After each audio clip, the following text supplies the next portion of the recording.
ubadka agoonta ka daaya ubadka agoonta waxaan la hadlayaa maamulka ubadka agoonta ka daaya waxaad tidhaahdeen ubadka ummadda haddii waalidkood dhintay ummaddaa ka mas-uula oo xilkooda la wareegaysa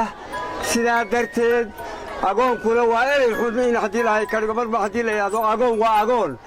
waa dhaawac weyn oo ilmaha haddii lay ka dhigo saamaynayse waxaa ugu yeedhaan ubadka ummadda anigu weli waxaan la hadlayaa macallimiinta maanta aamusa وأنا أمشي سبحان الله العظيم عرون وعرون بريتها هدا عروتها يريرتين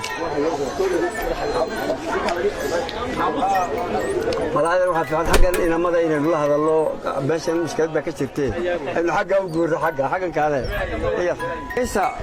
أن لليانو يدقيسها أن idinku agoon dheeriga agoon in la isticmaalo anigu ma qabo oo qofku marka la yiraahdo waa agoon way saameynaysaa waxbay yeelaysaa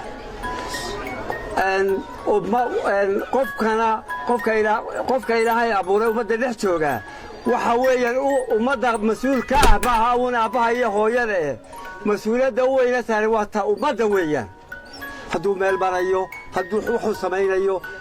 meel walba in haddii la ka dhigo cidda joogtaa ay toosiso oo wax u sheegtaa waa shay muhiima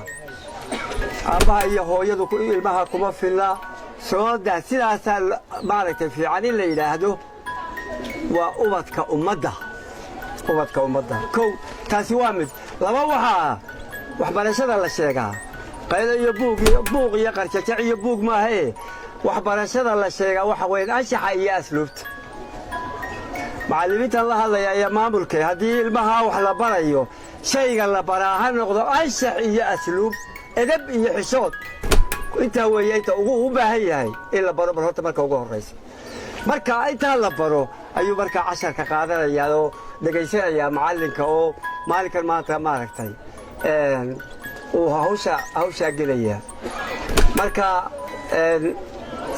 ubadka yaryar ayaan hor taagnahay malaha dee ereyo waaweyn lama odhan karo oo ma garanayaane intaa yare iska fudud haddii ilaahay ka dhigo ku saabsan anshaxa iyo aamuska iyo asluubta agoonna ma tihidin ummadbaa idin dhashay ereygaa iska ilaawan burugada leh ummad baa idin dhashay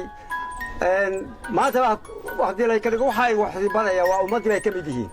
kuwa halkan tuban wax idiin dhigayaa ummadday ka mid yihiin idinku agoon waxaan noqonnina agoon ma tihiina waxaad tihiin ubadkii ummadda ayaa haddii ilaahay ka dhigo shayga muhiimkahi waa shayga haddii alla ka dhigo intaan anigu uun kollayba garaadkayga